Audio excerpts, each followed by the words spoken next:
అయ్యో ఇలా అయిపోయాడు ఏంటి అని. బంధువులంతా కూడా చాలా బాధపడ్డారు. అప్పుడే చెప్పాం మేము, అక్కడికి వెళ్ళి పాడడం ఏంటని, వాడు వినిపించుకున్నాడు కదని అందరూ బాధపడతారు. ఇది ఇలా ఉండగా ఒక రోజు వాళ్ళ నాన్నగారు దేహం చాలిస్తారనమాట. ఒక్కడే కొడుకు కదా, ఆ తండ్రికి అపరకర్మలు అవన్నీ చేయడం కోసం ఆయన ఇంట్లో ఉంటాడు. ఆ రోజు పొద్దు నుంచి చేయాల్సిన కార్యక్రమాలన్నీ చేసి సాయంత్రం శుభ్రంగా తయారైపోతాడు మళ్ళీ చింతామణి వాళ్ళ ఇంటికి వెళ్ళడానికి. ఉండకుండా ఉండలేడనమాట. అయ్యో ఇదేంటి ఎవరేమనుకుంటారన్న అన్న అన్న ఆలోచన కూడా లేదనమాట. చెప్తారు ఎవరో, మీ అమ్మ ఎంతో దుఃఖిస్తోందయ్యా, పక్కన కూర్చుని ఓదార్చు, మీ నాన్నగారు వెళ్ళిపోయారు కదా, నువ్వు పక్క నుండి ధైర్యం చెప్పు, ఆ తల్లికి శోకం కాస్త తీర్చు, ఇవాళ వెళ్ళకపోతే ఇది నీకేమన్నా బాగుందా అని చెప్తారు. కానీ అస్సలు వినిపించుకోడు అనమాట. వెళ్ళాలంటే వెళ్ళి తీరాలని బయలుదేరిపోతారు. నది దాటి వెళ్ళాలి చింతామణి వాళ్ళ ఇంటికి. ఆ నది దగ్గరికి వెళ్ళేటప్పటికి నది మంచి పోటు మీద ఉంటుందన్నమాట. అది ఎలా అంటే సగం గట్టు మీదకి నీళ్లు వచ్చేసి ఉంటాయి. నావవాడిని పిలుస్తాడు, నేను గట్టు దాటి అవతలకి వెళ్ళాలి, నన్ను దాటించు అని. నేను దాటించను, మీరు కూడా వెళ్ళొద్దు, చాలా డేంజర్ గా ఉంది, ఇప్పుడు మీరు వెళ్తే మునిగిపోతారయ్యా, వెళ్ళకండి వెళ్ళకండి అంటే, లేదు నువ్వు దాటిస్తావా లేదా, నేను వెళ్ళి తీరాలని దెబ్బలాడతాడనమాట. లేదు లేదు నేను ఇప్పుడు దాటించను, నీకంటే పెళ్ళాం పిల్లల మీద మక్కువ లేదేమో, నా పిల్లల సంగతి నేను చూసుకోవాలి కదా, నీతో పాటు వస్తే ఇప్పుడు నేను చస్తాను, నేను రాను, నువ్వు వెళ్తే వెళ్ళు అంటాడన్నమాట. ఎలా వెళ్తాడు, నావాడు నావివ్వడు, అందుకని ఆ నీళ్ళలో దూకేస్తాడు. ఎంతటి గజ ఈతగాడికైనా అంత పోటు మీదున్న నది దాటడం ఎంత కష్టం. అందుకని పాపం ఈదలేక ఏదైనా పట్టుకోవడానికి ఊత ఉంటే బాగుండని వెతుకుతూ ఉంటాడు. అలా వెతుకుతూ ఉంటే ఏదో ఒక చెట్టు బొందు లాంటిది తేలుతూ వస్తుందన్నమాట. ఆ తేలుతున్న చెట్టు బొందుని పట్టేసుకుని ఎలాగోలా ఈదుకుంటూ అవతల గట్టు చేరుకుంటాడు. చేరుకున్నాక ఏమిటి దుర్వాసన అని గమనిస్తే అది చెట్టు బొందు కాదు, ఏదో ఖాళీ కాలని శవం తేలుకుంటూ వస్తే ఆ శవాన్ని పట్టుకుని ఈదేస్తాడనమాట. కామాతురానాం నా భయం నా లజ్జ అంటారు. ఆ చింతామణిని చూడాలనే ఆ వెర్రి వ్యామోహంలో అది వచ్చి ఆ నీళ్ళల్లో పడితే బతుకుతానా చస్తానా, ఇది దాటగలుగుతానా దాటలేనా, లేకపోతే అది వచ్చింది శవమా లేకపోతే చెట్టు బొంద, ధ్యాసే లేదనమాట. వెళ్ళాలి చింతామణిని చూడాలి, వెళ్ళాలి చింతామణిని చూడాలి. అలా శవాన్ని పట్టుకుని నది దాటేసి వెళ్ళిపోయాడు.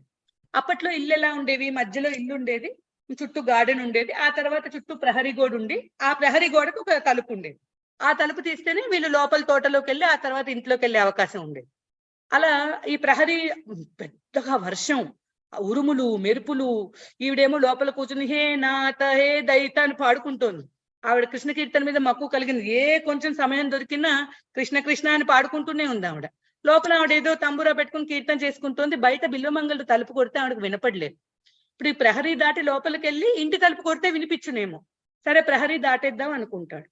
ప్రహరీ దాటి వెళ్దామంటే అదేమో పాచి పాచిగా ఉంది, ఎక్కుతుంటే జారిపోతుంది. ఆ పక్కన చెట్టు ఏదో ఉంటే చెట్టు ఊడ వేలాడుతుంటే ఆ ఊడ పట్టుకుని గోడ ఎక్కేసి అటు దూకేస్తాడు. దూకేశాక చూస్తే ఆ ఊడ బుస్సు బుస్సు అంటుంటుంది. ఏంటి ఊడ ఇలా సౌండ్ చేస్తుందని చూస్తే అదో తాచుకం. అది చెట్టు బొందా తెలియకుండా ఈదేశాడు.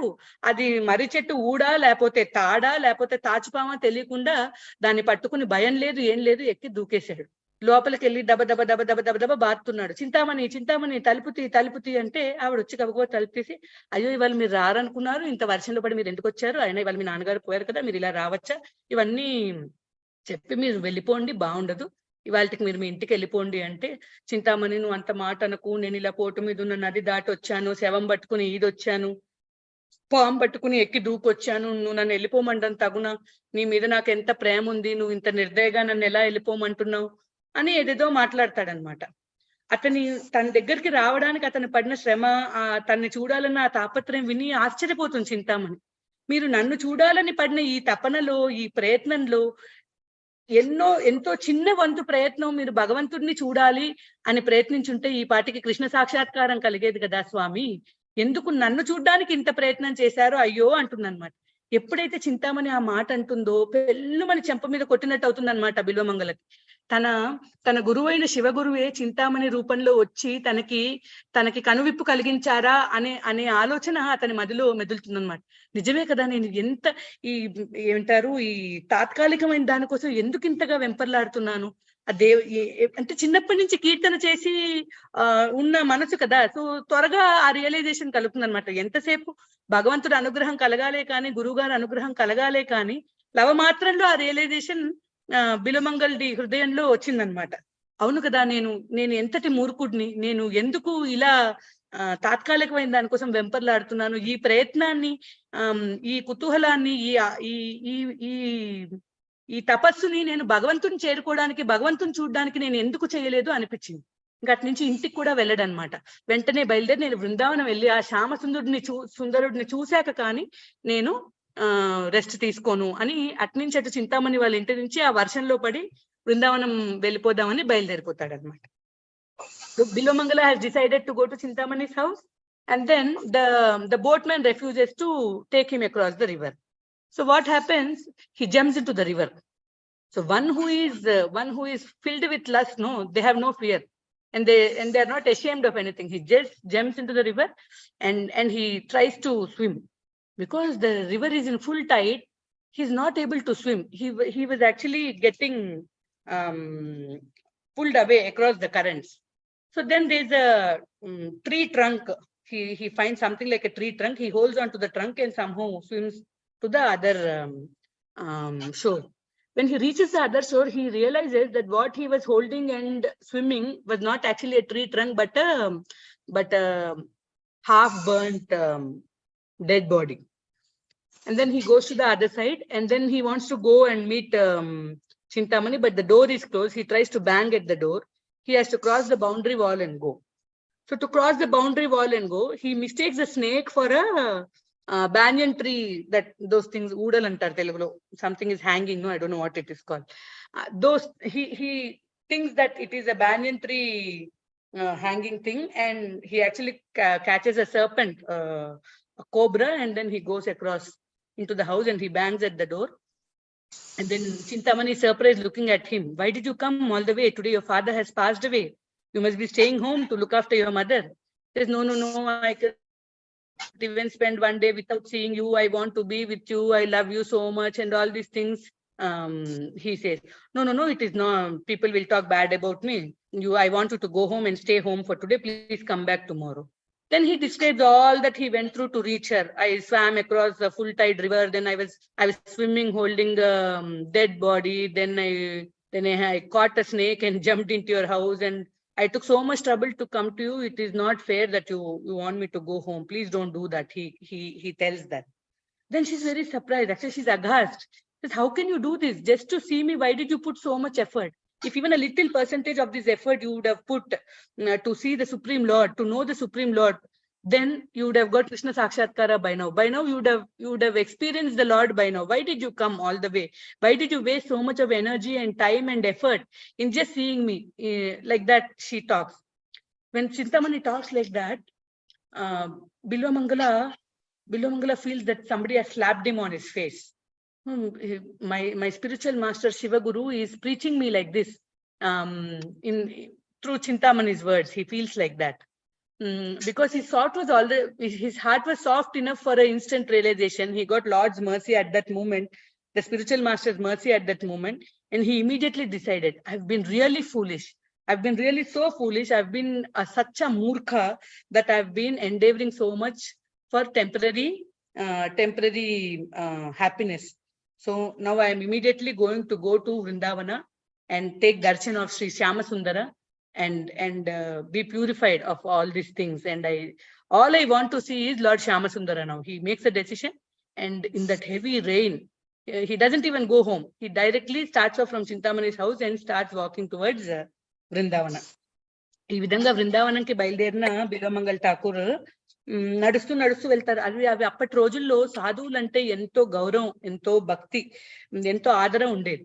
సో దారిలో పాపం వాయించుకోవడానికి ఒక తంబూరా, తర్వాత సాధువు బట్టలు, ఎవరో ఒకరు భోజనం పెట్టేవారు. ఈయన పాడితే మాత్రం ఎంత మధురంగా ఉండేదంటే ఎక్కడికక్కడ, అంటే ఎప్పుడైతే ఒక ఆనెస్ట్ ఎక్స్ప్రెషన్ వస్తుందో in the form of a song or a shloka or a stotra, everybody's heart is touched.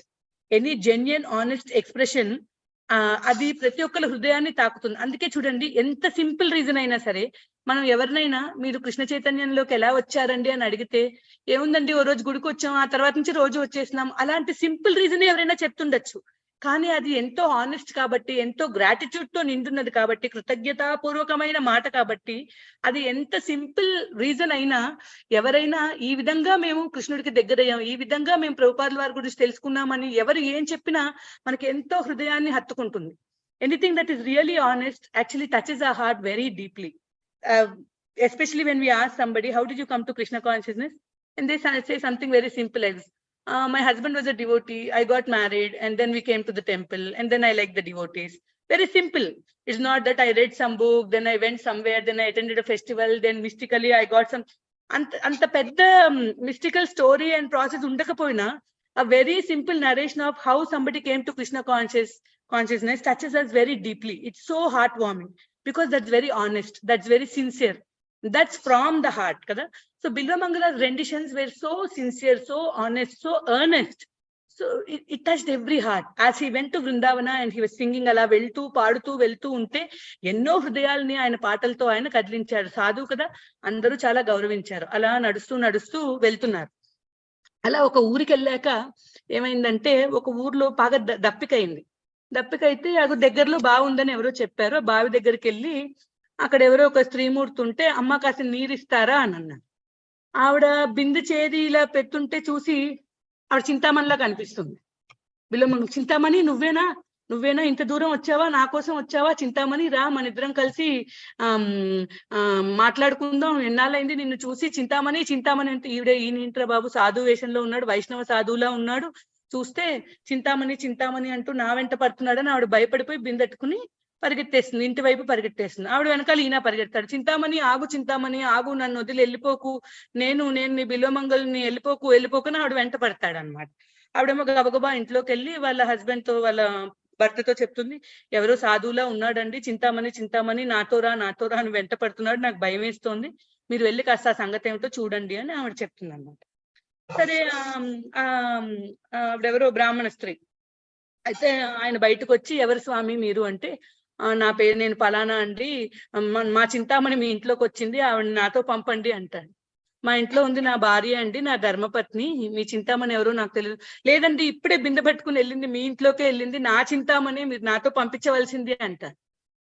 ఓహో, ఆవిడని చూస్తే కానీ ఆవిడ చింతామణి కాదని ఈయన నమ్మరు అని లోపలికి వెళ్ళి భార్యతో చెప్తాడనమాట, వచ్చింది వైష్ణవ సాధు, మనం సాధువులను అగౌరవపరచకూడదు, ఆయన నిన్ను చూసి ఇంకెవరో అనుకుంటున్నారు, నువ్వు వచ్చి ఒకసారి కనిపిస్తే నువ్వు ఆయన అనుకున్న వ్యక్తి కాదని తెలిస్తే ఆయన వెళ్ళిపోతారు కదా, ఆయనకు అంత అజిటేషన్ క్రియేట్ చేయడం ఎందుకు, ఒకసారి వచ్చి కనపడు అని చెప్తాడు. కానీ ఆవిడకి ఇష్టం ఉండదు అనమాట. ఈయన బిహేవియర్ చూసి ఆవిడకి ఆయన ముందుకు వెళ్ళాలనిపించదు. కానీ భర్త చెప్పారు కదా, సాధువుల్ని గౌరవించాలి కదా అని వెళ్ళి ఆయనకి కనపడుతుంది. అప్పుడు తెరిపార బిల్వమంగళుడు ఆవిడని చూస్తే ఆవిడ ఇంకెవరో, ఆవిడ చింతామణి కాదు. చాలా బాధేసేస్తుంది. అదేమిటి, మళ్ళీ నేను ఈ వ్యామోహాలన్నీ వదిలేసి శ్యామసుందరిని చూడాలని కదా బయలుదేరాను, మళ్ళీ చింతామణి అంటూ ఎవరో ఇల్లాలి వెంట పడ్డానేంటి, నేను ఇంత నీచంగా ప్రవర్తించానేంటి, అయ్యయ్యో నేను ఎంతటి నీచుడిని, ఇలా దిగజారిపోయానేంటని చాలా బాధపడతాడనమాట. బాధపడి, అమ్మ నీ సిగలో ఉన్నది అది ఇవ్వమని అంటారు. మరి అప్పట్లో వాళ్ళు మరి పిన్నిసులు పెట్టుకున్నారో తెలియదు, సిగలోని ఆభరణం ఏదో అడుగుతాడు ఆయన. ఆవిడ తీసిస్తే దాంతో కళ్ళు పొడిచేసుకుంటాడు. అయ్యో మహాత్మా, ఎంత పని చేశారు, బడబడ రక్తం కారిపోతుంది, ఎంత పని చేశారు మహాత్మా, కళ్ళెందుకు పొడిచేసుకున్నారు, అయ్యయ్యో మా ఇంటికి సాధువు వచ్చి ఆయనకి ఇంత కష్టం కలిగిందే అని వాళ్ళిద్దరు బాధపడుతూ ఉంటారు. మీరు బాధపడద్దు, నేను ఏదైతే వద్దు అనుకుని బృందావనంకి బయలుదేరానో దానికోసమే మళ్ళీ వెంపర్లాడేలా చేసాయి నా ఈ కళ్ళు.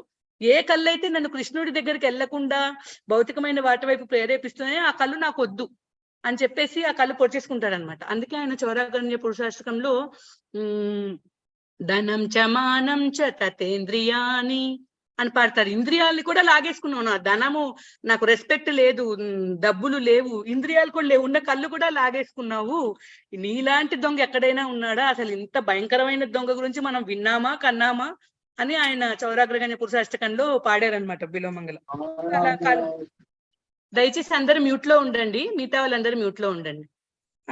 అప్పుడు కళ్ళు పొడిచేసుకున్న తర్వాత కొంచెం తేరుకున్నాక మళ్ళీ బృందావనం వైపు ప్రయాణం మొదలెడతారనమాట. సో ఆఫ్టర్ స్టార్టింగ్ ఫ్రమ్ చింతామణి's house, Bilvamangala continues his journey towards Vrindavana. And then when he comes to a village, he's very thirsty. So somebody guides him to a nearby well. At that well, there is a Brahmana lady taking water from the well. And when he sees her, he suddenly remembers Chintamani and he calls out to her, Chintamani, what are you doing here? I'm so happy to see you. You have come all the way to see me. Let's sit together and chat for some time and all that. When she sees a sadhu behaving like this, the lady is very alarmed. And she quickly takes her pots and she runs towards the house. And Bilomangala starts following her. Chintamani, Chintamani, please wait. How can you leave me and go? We have met after so many days. You please wait. Like that, he's following her. He follows her to her house. The lady goes home and she complains to her husband, there's some Vaishnava sadhu. He's dressed like a sadhu, but he's behaving very, very badly. He's calling me to go with him somewhere and something like that. Then the husband goes out and inquires. Bilumangala says, my Chintamani is in your house. You please send her with me. And then the Brahmana replies, no, that is my wife. There is no Chintamani here. That is my Dharma Patni, my wife. She is not Chintamani. But Bilumangala won't agree. No, Chintamani, she just went into your house with the pot. I saw her. You please send my Chintamani with me, like that. Then the husband goes inside and says, he's mistaking you for somebody else. You come and show yourself to him. When he sees and he understands that you are not whom he is looking for, then he will leave. The lady actually does not want to come in front of that person because he's behaving so badly. But then because the husband said, and out of respect for sadhu, she comes and shows herself. And then when he sees her properly, he understands it is not Chintamani. And then he starts to cry. He feels so bad. See, again, my eyes have misguided me. They have misled me. I have given up everything and I started to Vrindavan just to see Lord Shyamasundara. But because of my eyes, I again got carried away. I am again remembering Chintamani. These eyes have ditched me. Then he requests that lady to give her an ornament from her hair. He takes that ornament and he pushes into his eyes, and there's blood flowing from his eyes. He becomes blind. He loses his eyesight. The Brahmana and his wife are aghast. Oh, Mahatma, how can you do this? How can you afflict so much pain on yourself? And then he says, please don't show any pity on me. I am a very degraded fellow. I am a rascal. I am, despite of the sankalpa that I'll go see Lord Shyamasundara, I again got carried away because of my eyes.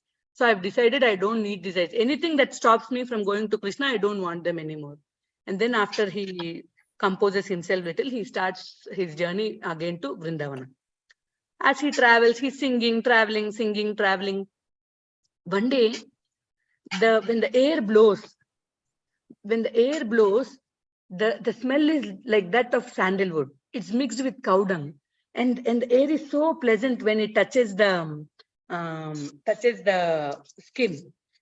The sound is so pleasant. The touch of the air is so pleasant. He can hear the ambarava of the cows, and there's such a divine feel, and he's having goosebumps all over his body. అలా ప్రయాణం చేస్తున్న బిల్వమంగళుడికి ఒక రోజు ఒక చోటికి వచ్చాక ఎంతో దివ్యమైన ఒక అనుభూతి కలిగిందనమాట. అక్కడి గాలి వీస్తుంటే సంగీతంలా ఉందిట. ఆ గాలి ఒంటికి తాకితే ఎంతో హాయిగా ఉందిట. ఆవుల మెల్లో గంటలు, ఆవుల అంబారావాలు, పేడ, గంధము కలిసిన ఈ అడవి పువ్వుల వాసనలు కలిసిన ఎంతో కమ్మటి వాసనలు. అక్కడ అసలు ఆ చోటికి రాగానే ఏదో వింత పులకరింత కలుగుతుంది అనమాట బిల్వమంగళ ఠాకూర్కి. కళ్ళు లేవు కదా పాపం. ఓ చేత్తో తంబూరా, ఓ చేత్తో ఈ రా పట్టుకుని వెళ్తున్నాడు. బాబు ఇక్కడ ఎవరైనా ఉన్నారా? బాబు ఇక్కడ ఎవరైనా ఉన్నారా? ఇది ఏ ఊరో చెప్తారా? ఇక్కడి నుంచి బృందావనం ఎంత దూరం బాబు అని అడుగుతూ ఉంటాడనమాట. ఇంతలో ఒక చిన్న బాబు వచ్చి, తాత నీకు కళ్ళు లేవా తాత అంటే, నాకు కళ్ళు లేవు నాయన, నువ్వెవరు, ఈ ఊరేది, ఇక్కడి నుంచి బృందావనం ఎంత దూరం అంటే ఆ అబ్బాయి గట్టిగా నవ్వుతాడనమాట. అయ్యో గోవర్ధనం దగ్గరగా వచ్చి బృందావనం ఎక్కడని అడుగుతావేంటి తాత అంటాడు. అవునా బాబు వచ్చేసానా, బృందావనం వచ్చేసానా అని చాలా పులకరించిపోతాడనమాట. పులకరించి బిల్వమంగళులు వెంటనే ఆ కర్ర తంబూరా ఆ అబ్బాయి చేతికి ఇచ్చి ఆ మట్టిలో పడి దండవత్ ప్రణామాలు చేసి, సాష్టాంగ ప్రణామాలు చేసి ఎంతో ఆనందించి ఆనంద బాష్పాలు రాలుస్తాడనమాట. ఆ తర్వాత, అయ్యో నీ కళ్ళు లేవా తాత, ఒక్కడివే ఎలా వెళ్తావు, రా నేను తీసుకెళ్తా, నీ చుట్టూ చూపిస్తా అని ఆ అబ్బాయి బిల్వమంగళుడి కర్ర పట్టుకుని చుట్టూ చూపిస్తాడు. నీ పేరేంటి నాయన అంటే, నా పేరు నందగోపాల్ అండి. మా నాన్నగారికి చాలా ఆవులు ఉన్నాయి. ఆవుల్ని నేను మేపుకుంటూ ఉంటాను. మా అమ్మేమో పాలతో భలే వస్తువులు చేస్తుంది తెలుసా, బోల్డ్ అని మిఠాయిలు చేస్తుంది. నీకు ఆకలిస్తుందా? నేను మా అమ్మని అడిగి ఏమన్నా తెస్తానుండు అని చెప్పి వాళ్ళ ఇంటికి వెళ్ళి ఏదో పెరుగు ఇంకేదో తెచ్చాడు. శ్రీఖండే తెచ్చాడో మరి ఆమ్రకండే తెచ్చాడో, అది బిల్వమంగళుడికిను ఆ నందగోపాలుడికే తెలియాలి. తెచ్చి పెడితే ఆ పదార్థాన్ని తిని కలిగిన అనుభూతిని మరి ఏ పాటలోనూ ఆయన రాయలేదు మరి. సో ఎంతో ఆనందానికి లోనవుతారనమాట. ఇంకంతా మర్చిపోయాడు బిల్వమంగళుడు. ఆ ప్రయాణ బడలిక కానీ, కళ్ళు లేవన్న విషయం కానీ ఏమీ గుర్తులేవు. అక్కడ ఉండడానికి ఓ చోట ఏదో చెట్టు కింద ఒక ఆశ్రమం ఏదో ఏర్పాటు చేశాడు ఆ నందగోపాలుడు. అక్కడే బిల్వమంగళుడు ఉండేవాడు అనమాట. రోజు నందగోపాల్ వచ్చేవాడు. వాళ్ళ అమ్మ తెచ్చిన ఏ పాలో, పెరుగో, ఏదో అన్నమో ఏదో పెట్టేవాడు. బిల్వమంగళ ఆ కాస్త తిని బిల్వమంగళ పాటలు పాడుతూ ఉంటే ఈ నందగోపాలుడు కూర్చుని వింటూ ఉండేవాడు. బిల్వమంగళ పాడుతూ ఉండేవాడు, నందగోపాలుడు వింటూ ఉండేవాడు. వాళ్ళకి రోజంతా ఇదే పననమాట. ఆయన ఏదో పాడేవాడు. ఈ బాబు వచ్చి వింటూ ఉండేవాడు. అలా ఒకరోజు నందగోపాలు రోజు వచ్చే వేళకి రాలేదుట. ఆలస్యంగా వచ్చాడు. ఆ కాసేపట్లో నందగోపాల్ ఇంకా రాలేదేమిటి? నందగోపాల్ ఇంకా రాలేదేంటి? అవును ఏమైంది? ఏమైందో ఇంకా రాలేదు. ఇంత ఆలస్యం చేశాడేంటి?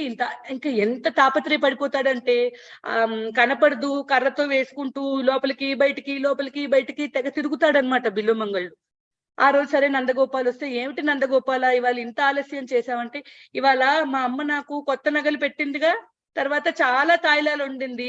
అలంకారం అంతా అయ్యి అమ్మ పెట్టినవన్నీ తినొచ్చేటప్పటికి ఆలస్యం అయిపోయింది. నీకోసం కూడా తెచ్చాను దా తిను" అంటే కోపమొస్తుంది. "నువ్వు ఇలా ఆలస్యంగా రావద్దు. నాకెంత భయమేసింది తెలుసా? నువ్వు ఎక్కడ పడిపోయావో, దెబ్బ తగిలిందో, ఏమైందో అని నాకెంత కంగారేసిందో. నువ్వు ఇలా ఆలస్యంగా వస్తే ఎలా" అంటే, "నాకేం అవ్వదు తాత, నువ్వేం కంగారు పడకు" అని చెప్తాడన్నమాట. సరే ఆ రోజు నందగోపాలు ఇంటికెళ్ళిపోతాడు రోజులాగా. ఆ తర్వాత బిల్వమంగళుడు ఆలోచిస్తూ ఉంటాడు. అది జడభరతుడి స్టోరీ, భరత మహారాజ్ స్టోరీ బాగా చదివేసుకున్నట్టున్నాడాయన. అది వరకు ఏమో చింతామణి, చింతామణి అని వెంపర్లాడాను. ఇప్పుడేమో నందగోపాలని ఈ పిల్లాడి మీద నాకు వెర్రి వ్యామోహం కలుగుతోందా ఏమిటి? మళ్ళీ నేను కృష్ణుడి నుంచి దూరం అయిపోతున్నానా? శ్యామసుందరుడి నుంచి దూరం అయిపోయి, ఈ పిల్లాడి మీద నాకు పిచ్చి వ్యామోహం కలిగేస్తోందేంటి? ఇది మంచిది కాదు. నాకు ఈ అటాచ్‌మెంట్ మంచిది కాదు. ఈ ఆపేక్ష మంచిది కాదు. రేపొచ్చినప్పుడు ఆ పిల్లాడిని కోప్పడి పంపేస్తాను ఎలా కోప్పడ్డం వాడిని అసలు? ఆ పిల్లాడు చెయ్యి పట్టుకుంటే ఒళ్ళు పులకరిస్తుందే, మాట వింటుంటే ఏదో తెలియని భావోద్వేగంకి లోనవుతున్నాను. వాడిని ఎలా వెళ్ళిపోమనడం? ఏదైనా సరే, ఏదైనా నాకు నా శ్యామసుందరుడికి మధ్యలో వచ్చేది ఏదైనా సరే నేను వదులుకోవాల్సిందే. రేపొచ్చినప్పుడు కసిరి పంపేస్తాను వాడిని అని అనుకుంటాడు. తర్వాత రోజు నందగోపాలుడొస్తే గట్టిగా కోప్పడతాడు. "ఇదిగో ఎప్పుడు వచ్చి తాత తాత నీకు ఇక్కడే ఏం పని? నీ ఆవులు నువ్వు మేపుకోక్కర్లా? మీ నాన్నగారు కోప్పడట్లా? రోజంతా ఇక్కడే ఉంటే మీ అమ్మ బెంగ పెట్టుకోవట్లా? రేపంచి నువ్వు రాకు. నాకు బోలెడు పనులున్నాయి. నేను పాటలు పాడుకోవాలి, పుస్తకాలు రాసుకోవాలి. నువ్వు ఉంటే నాకు చికాకుగా ఉంది. నువ్వు రాకు. నేను ఏ పండో ఫలమో తింటాలే. నీ పాలన్నం, పెరుగన్నం నాకేం అక్కర్లేదు పో" అంటాడన్నమాట. "ఏ తాత ఇవాళ కోపంగా ఉన్నావు? నిన్న ఆలస్యంగా వచ్చానని ఇవాళ ఇంకా కోపం తగ్గలేదంటే" "కోపం ఏం లేదు. నాకు బోలెడు పనులున్నాయి. నువ్వు పో అన్నానా? పో" అంట. "ఇదిగో పొమ్మంటున్నావు పోతే మళ్ళీ రాను" అంట. "పొమ్మన్నానా? ఎళ్ళిపో. ఇదిగో మళ్ళీ అడుగుతున్నా నన్ను పొమ్మంటే నేను మళ్ళీ రాను. వెళ్ళమన్నానా? వెళ్ళిపో" అంటాడు. "ఇదిగో ఆఖరిసారి అడుగుతున్నా పొమ్మంటే పోయానంటే మళ్ళీ రాను మరి. ఆ తర్వాత నువ్వు నందగోపాల, నందగోపాల అని అరిచినా నేను రాను" అంటాడు. "సరే వెళ్ళిపో" అంటాడు. "సరే వెళ్ళిపోతా" అని వెళ్ళిపోతాడన్నమాట. ఎప్పుడైతే నందగోపాలుడు వెళ్ళిపోతాడో, వెళ్ళిన తక్షణమే ఆ వెళ్ళిన నందగోపాలుడే తన శ్యామసుందరుడని అనే జ్ఞానం బిల్వమంగళుడికి కలుగుతుందన్నమాట. అప్పుడు హృదయం ద్రవిస్తుంది. ఏడుస్తాడు. ఎంత హృదయ విదారకంగా ఏడుస్తాడంటే, "స్వామి ఇది నీకు న్యాయమా? వచ్చింది నువ్వే అని నాకు కలిగిన ఆపేక్ష నీ మీదే అనే జ్ఞానాన్ని నువ్వు ఎందుకు కప్పేశావు? ఆ కప్పేసిన జ్ఞానాన్ని ఇప్పుడు ఎందుకు ఇచ్చావు? నన్నెందుకు ఇంత తపనకి గురి చేస్తున్నావు? వచ్చింది నువ్వే అని తెలుసుకోలేకపోయే అంతటి అజ్ఞానిగా నీ భక్తుడిని నువ్వు ఎందుకు ఉంచావు? నన్ను ఎందుకు ఇటువంటి పరీక్షలకి లోను చేస్తున్నావని" ఎంతో బాధపడతాడనమాట. అసలు కళ్ళు ఏడుస్తున్నాయా? లేకపోతే శరీరమే ఏడుస్తుందా అన్నట్టు ఎంతో పాపం హృదయ విదారకంగా దుఃఖిస్తాడనమాట. అప్పుడు భగవంతుడి వాణి ఆయనకి వినిపిస్తుంది. "బిల్వమంగళ, నా పట్ల నీకున్న ప్రేమని పెంపొందించడానికే నేనిలా చేశానయ్యా. ఇప్పుడు నీకు నా ఆదేశం ఏంటంటే, నువ్వు దక్షిణ భారతదేశంలో ఉన్న తిరువనంతపురంకి ఎళ్ళు. ఆ తిరువనంతపురంలో నేను అనంతశయనుడిగా వెలిశాను. నువ్వు ఆ అనంతశయనుడి సేవలో నీ శేష జీవితాన్ని గడుపు. అక్కడుండి నీ కృతుల్ని రాయి. ఇది నీకు నా ఆదేశము" అని చెప్తాడనమాట. అది విన్నాక బిల్వమంగళుడు కాస్త ఊరడిల్లి అప్పుడు మళ్ళీ దక్షిణ భారతానికి తిరుగు ప్రయాణం కట్టి తిరువనంతపురం చేరుకుంటాడు. తిరువనంతపురాన్ని ఇప్పుడు త్రివేంద్రం అంటారు. అక్కడ అనంత పద్మనాభ స్వామి ఉన్నాడు. అనంతశయనుడు అనేవారు ఆయన. ఎంత పెద్ద విగ్రహం అంటే 3 ఊర్లంత పాకుండేదట ఆ శ్రీ విగ్రహం.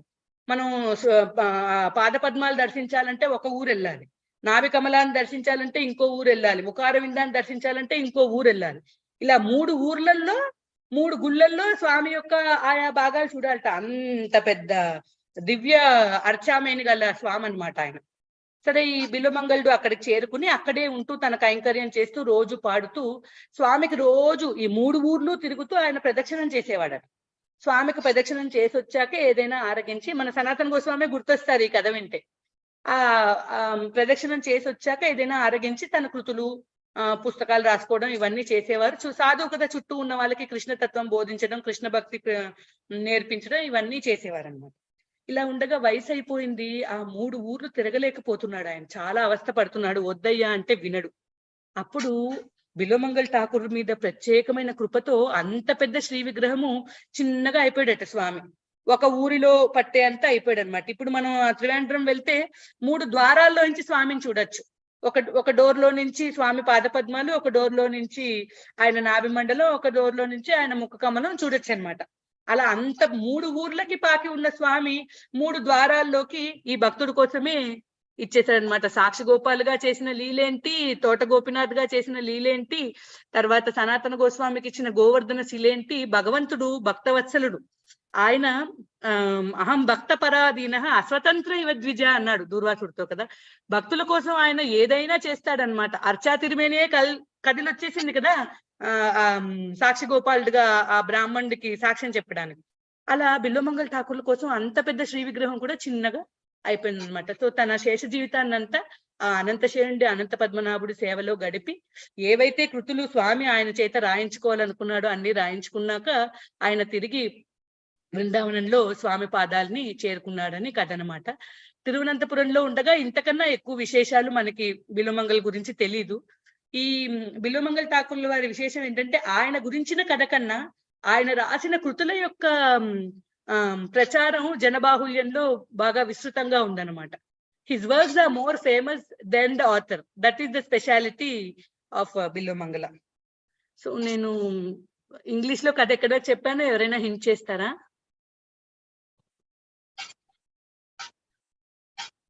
Hare Krishna.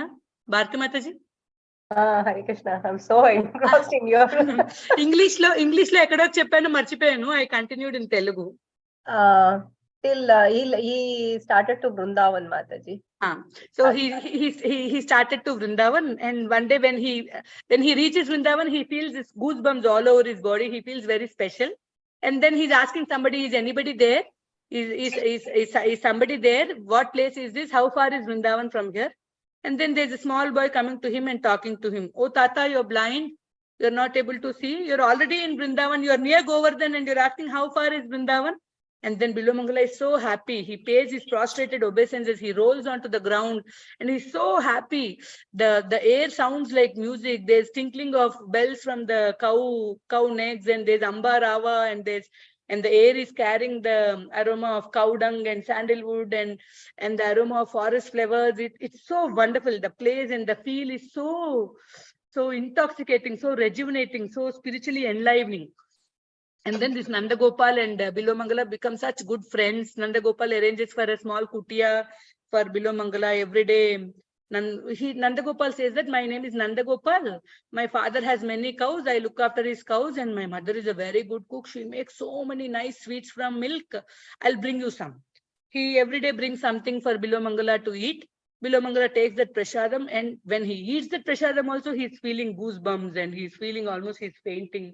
And then Bilwamangala sings so sweetly, as sweet as the kheer brought by Nandagopal from his mother. And then he's singing every day. This Tata and this Nandagopal are spending time singing. Then one day Nandagopal, he doesn't come at his usual time. He comes a little late. So because he comes a little late,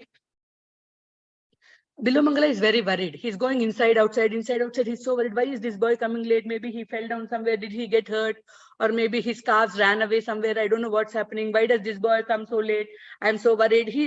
So many thoughts are going around. And then when Nandagopal finally arrives, he shouts at him, why did you come so late? I was so worried. Then Nandagopal says, today my mother had extra decorations to make.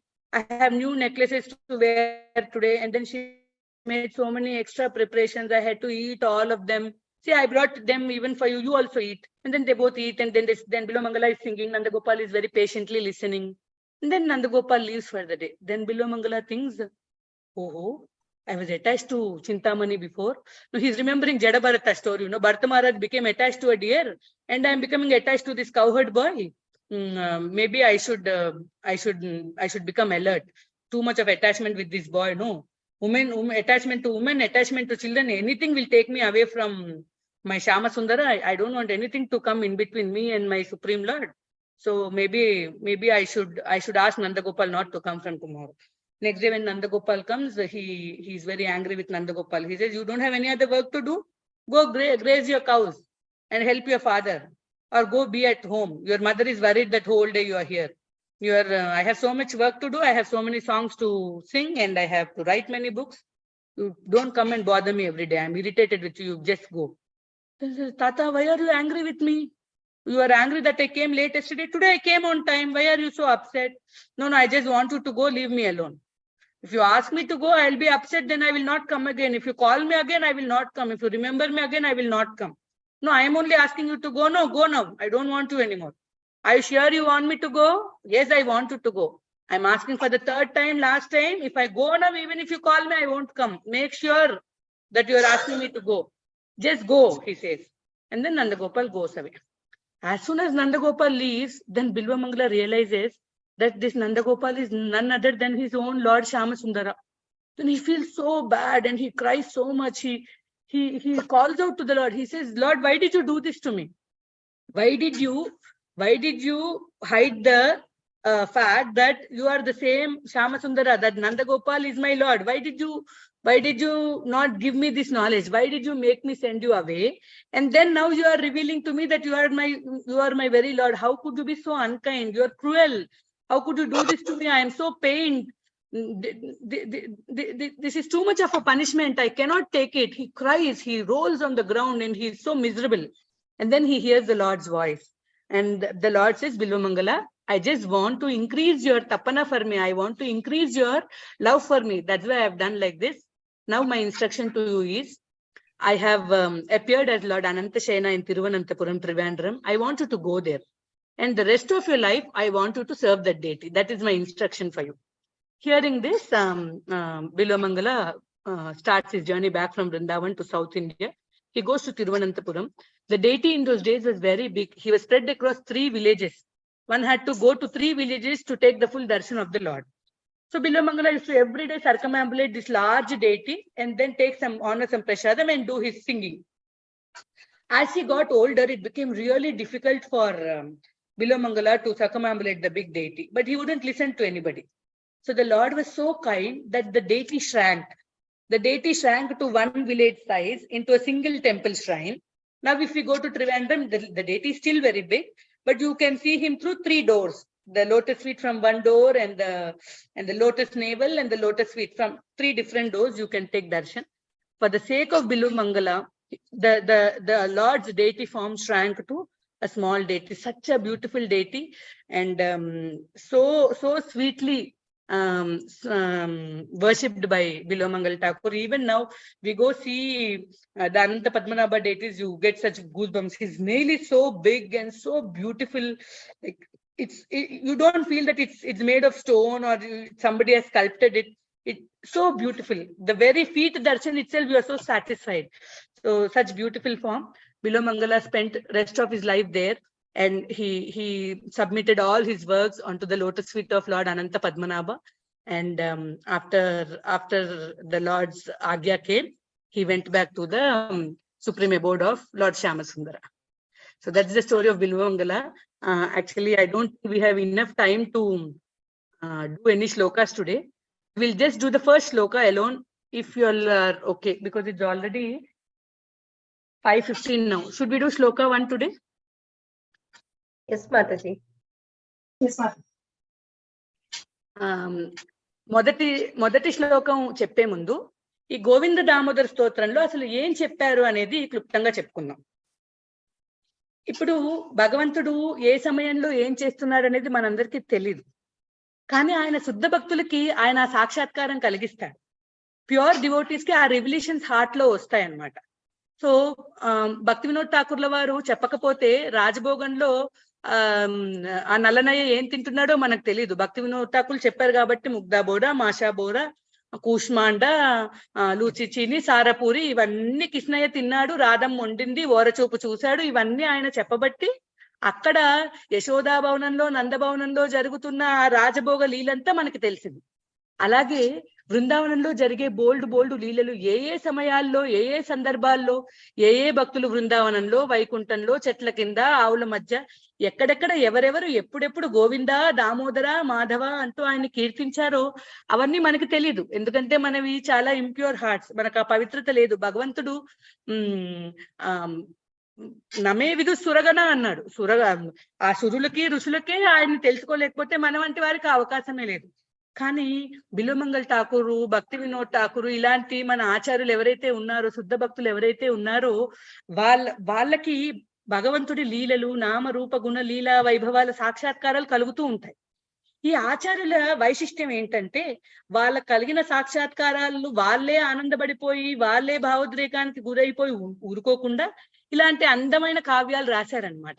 Photo తీస్తారు కదా, ఏదైనా మంచి event జరుగుతుంటే photo తీస్తారు. ఆ photo చూస్తే అది గుర్తొస్తుంది. అలా ఆధ్యాత్మిక లోకంలో, ఆ బృందావనంలో, ఆ గోకులంలో, వైకుంఠంలో ఇతరత్ర భక్తులు భగవంతుడితో నడిపే ప్రేమ కలాపాల యొక్క స్క్రీన్ షాట్స్, ఫోటో షాట్స్ లాంటివి అనమాట ఈ శ్లోకాలు.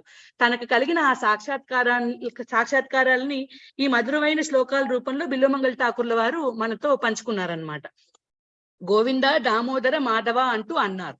ఎవరెవరు ఎప్పుడెప్పుడు అలా అన్నారు అనేది ఈ ఈ ఈ స్తోత్రంలోని 72 శ్లోకాల్లో మనకు చెప్పారు. కొన్నిసార్లు ఏమో గోపికలు ఈ సందర్భంలో గోవింద, దామోదర, మాధవ అన్నారు.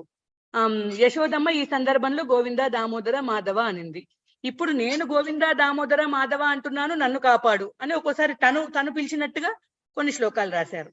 తర్వాత కొన్నిసార్లు బిల్వమంగళ వారు తన మనసుతో చెప్తున్నారు. ఓ మనసా గోవింద, దామోదర, మాధవ అని తలుచుకో, ఓ జిహ్వ గోవింద, దామోదర, మాధవ అను అని. అదిగో మునులు గోవింద, దామోదర, మాధవ అన్నారు, ఋషులు గోవింద, దామోదర, మాధవ అన్నారు, బ్రాహ్మణులు గోవింద, దామోదర, మాధవ అన్నారు, భయమేసి గోపబాలురు గోవింద, దామోదర, మాధవ అన్నారు, ప్రేమతో యశోదమ్మ గోవింద, దామోదర, మాధవ అంది, తాపంతో విరహతాపంతో గోపికలంతా గోవింద, దామోదర, మాధవ అన్నారు.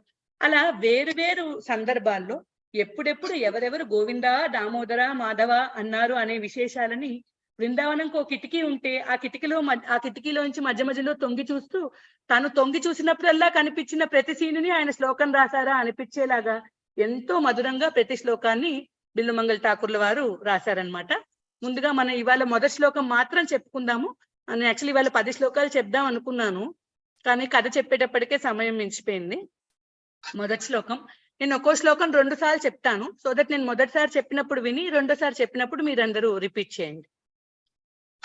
అగ్రే కురునా మత పాండవానా, అగ్రే కురునా మత పాండవానా, దుశ్శాసనేనా హృత వస్త్రకేశ, దుశ్శాసనేనా హృత వస్త్రకేశ, కృష్ణా తదా క్రోశదనన్యనాథ, కృష్ణా తదా క్రోశదనన్యనాథ, గోవింద దామోదర మాధవేతి, గోవింద దామోదర మాధవేతి. మనందరం జనరల్ గా కీర్తన చేసేటప్పుడు మనం చేతులెత్తి పిలుస్తాం కదా, హరే కృష్ణ అని పాడతాం.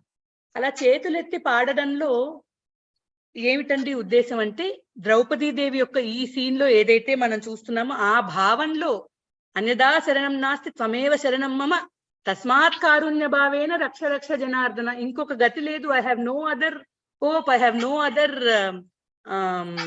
nobody else to protect me, oh Lord please protect me అని ఆ డెస్పరేట్ కండిషన్ లో ద్రౌపదీదేవి ఎలా అయితే స్వామిని పిలిచిందో, ఈ ఫోటోలో చూడండి, చేతులెత్తి ఎలా ఆ స్వామిని పిలుస్తోందో అలా స్వామిని మనం పిలవాలి. పిల్లవాడు ఏడుస్తూ ఉంటే అమ్మ ఎత్తుకోవాలనుకోండి, చేతులెత్తి ఎత్తుకో అని మారం చేస్తాడు కదా, అలా అన్నమాట.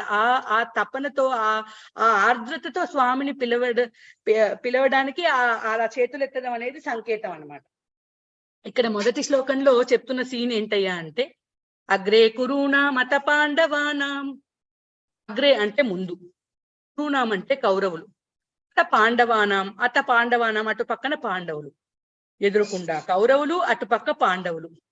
దుశ్శాసనేనా హృత వస్త్రకేశ, ఆ దుశ్శాసనుడేమో ఆహృత వస్త్రకేశ, వస్త్రాలంటే బట్టలు, కేశాలంటే జుట్టు బట్టలు పట్టుకుని లాగుతున్నాడట. అప్పుడు కృష్ణ, ఇక్కడ కృష్ణ అంటే ద్రౌపదీదేవి, కృష్ణ అంటే దేవాది దేవుడు శ్రీకృష్ణ భగవానుడు, కృష్ణ అంటే ద్రౌపదీదేవి ఆవిడ అగ్ని నుంచి పుట్టింది, బ్లాక్ బ్యూటీ, నల్లగా ఉండేది ఆవిడ. నల్లగా ఉండేది కాబట్టి ఆవిడకి కృష్ణ అని పేరు. ఎంతో అందగతిత. రాముడిని చూస్తే, దయచేసి అందరూ మ్యూట్ లో ఉండండి అమ్మా. రాముణ్ణి చూస్తే మగవాళ్ళకు కూడా మోహం కలిగేదట, ద్రౌపది దేవిని చూస్తే ఆడవాళ్ళకు కూడా మోహం కలిగేదట. అప్పట్లో ఆవిడ మిస్ యూనివర్స్ అన్నమాట. ఎంతో చాలా అందంగా ఉండేది, కాకపోతే నల్లగా ఉండేది ఆవిడ, బ్లాక్ బ్యూటీ. అందుకని ఆవిడకి కృష్ణ అని పేరు. ఎదురుకుండా కౌరవులు, అటు పక్కన పాండవులు. ఒక్క నిమిషం నేనే మ్యూట్ చేస్తాను. స్వర్ణలత మాతాజీ ఫోన్ నుంచి అనుకుంటా. ఓకే. సో ఎదురుకుండా కౌరవులు, అటుపక్క పాండవులు. ఈ దుశ్శాసనుడేమో జుట్టు బట్లు పట్టుకుని లాగేస్తున్నాడు. చాలా దయనీయమైన పరిస్థితి, కురుసభలో అవమానం. ఆ సమయంలో ఆ కృష్ణ, ఆ ద్రౌపదీ దేవి అప్పుడు ఆక్రోశించింది. అనన్యనాథ, ఇంకో నాదుడు లేడు, గోవిందా దామోదర మాధవ వచ్చి కాపాడు, ఇంకో గతి లేదు, ఇంకో నాదుడు లేడు, కాపాడేవాడు లేడు, దయచేసి కాపాడు అని చేతులెత్తి అప్పుడు గోవిందా దామోదర మాధవ అంటూ ఆ ద్రౌపదీ దేవి పిలిచింది అని మొదటి శ్లోకం అన్నమాట. అగ్రే కురూనా మత పాండవానాం దుశ్శాసనేనా హృత వస్త్రకేశ కృష్ణా తదాక్రోశదనన్యనాథ గోవింద దామోదర మాధవేతి. అగ్రే కురూనాం, ఎదురుగా కౌరవులు, అత పాండవానాం, అటుపక్క పాండవులు, దుశ్శాసనేనా హృత వస్త్రకేశ, ఈ దుశ్శాసనుడేమో జుట్టు బట్లు పట్టుకుని లాగేస్తున్నాడు. కృష్ణ తదాక్రోశదనన్యనాథ, ఇంకో నాదుడు లేడు కృష్ణ, గోవింద దామోదర మాధవ రా, కాపాడు కాపాడు, నువ్వు తప్ప ఇంకో శరణం లేదు అని అప్పుడు ఆ ద్రౌపదీ దేవి ఆక్రోశించింది అని మొదటి శ్లోకం అన్నమాట. In the Shloka, the first Shloka, Bilomangala Thakura is telling us the scene in the Kurusabha when Draupadi was insulted. In this shloka, the word Krishna refers to Draupadi. Krishna means black, no? Krishna is Supreme Personality of Godhead. When there is a Dirgha, it becomes feminine. Krishna is the black beauty, Draupadi. She was born out of fire. She was very beautiful. So her name was Krishna. She's called Draupadi because she is the daughter of Drupada, and she's called Panchali because she is the princess of the Panchala Desha. But her name was Krishna. She was also called Yajnaseni because she's born out of the Yajna. So Krishna at that time, she called out, she cried out actually. In front there are Agre Kurunam, in the front there are Kauravas, Ata Pandavanam, besides there are Pandavas. And this Dushasana Ahrita Vastrakesha is pulling at her clothes, at her robes and her hair. And in that miserable state, in that helpless state, Krishna, Draupadi Devi, called out, Ananyanatha, oh Lord, I have no other shelter. Oh Govinda, Damodara, Madhava, please come, protect me, please save me. Oh Apad Bandhava, she's calling out to him. So this is the scene. Bilomangala Thakura is starting the stotra with. Agre kuruna mata pandavanam dussaasanena hrita vastrakesha Krishna tadakrosha dananyanatha Govinda damodara madhaveti.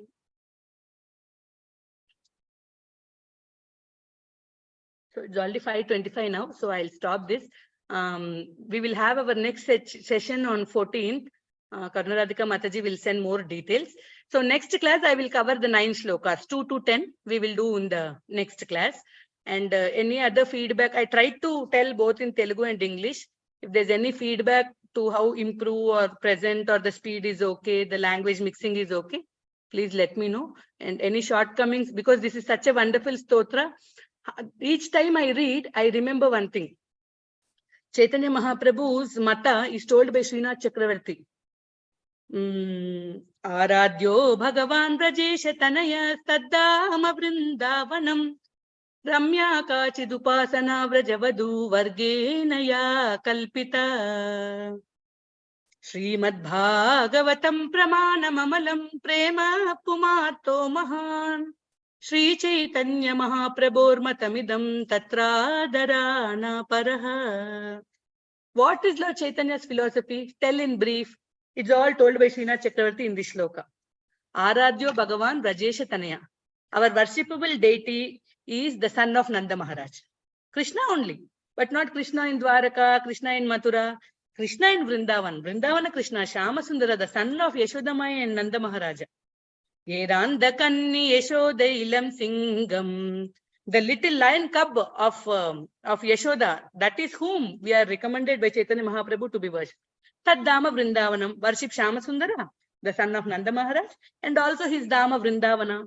Okay, we will worship Shama Sundara, the son of Nanda Maharaj. How do we worship? Ramya Kashid Upasana Vrajavadu Vargenaya Kalpita. Worship him in that beautiful way of worship done by the Vrajavadus, the Ballavis, the Gopis, the cowherd ladies. So I was always thinking that worshipping in the footsteps of cowherd Gopis means the stress is more on the rasa, in the Madhurya Bhava. But when we read through the verses of Bilo Mangala, we understand that what exactly it means in the footsteps of Gopis means in that fervor. Whatever they are doing, they're milking cows, they're singing songs, they're cleaning the house, they're putting husking the rice, or they're putting babies to sleep, or they're having a kitty party. Anything they do, they're only singing of Krishna. Their thoughts, their words, their actions, everything is around Krishna. So Ramya Kachid Upasana Vrajavadu Vargenaya Kalpita. Just like the gopis are at all time, place, and circumstance, always their mind, words, actions, body, everything is centered around Krishna. That is how Chaitanya Mahaprabhu wants us to worship Krishna. Worship Krishna, the son of Nanda Maharaj, and worship Vrindavan, the eternal abode of Krishna. So as we read to the shlokas, we'll get more inspiration to do us. Anything we are doing, sometimes we are doing so many things with hands and legs, but the mouth and the ears are free. So we can always hear about Krishna, we can always sing about Krishna. And these prayers are very simple, very easy. Chinna శ్లోకాలు చాలా సులభమైనవి. 2-3 సార్లు చదివితే నోటికి వచ్చేస్తాయి. అర్థం తెలుసుకుంటే ఇంకా త్వరగా నోటికి వచ్చేస్తాయి. సో ఇవి నేర్చుకుని మనం ఇంట్లో వేరు కార్యకలాపాలు చేసుకునేటప్పుడు ఇవి పాడుకుంటే ఎంతో భక్తిలో మనకి ప్రేరణ కలుగుతుందని నేను నమ్ముతున్నాను. ఆ విధంగా మీకు ఈ క్లాసెస్ తోడ్పడతాయని ఆశిస్తున్నాను. అలా కలిగేలా నేను చెప్పగలగాలని మీరు అందరూ ఆశీర్వదించండి. ఏమైనా తప్పులు ఉంటే క్షమించండి, సలహాలు ఉంటే దయచేసి చెప్పండి. Hare Krishna. Mataji, can you go screen low, upper left side, custom streaming, and can you stop it? Custom screening. దీని ఇక్కడ left side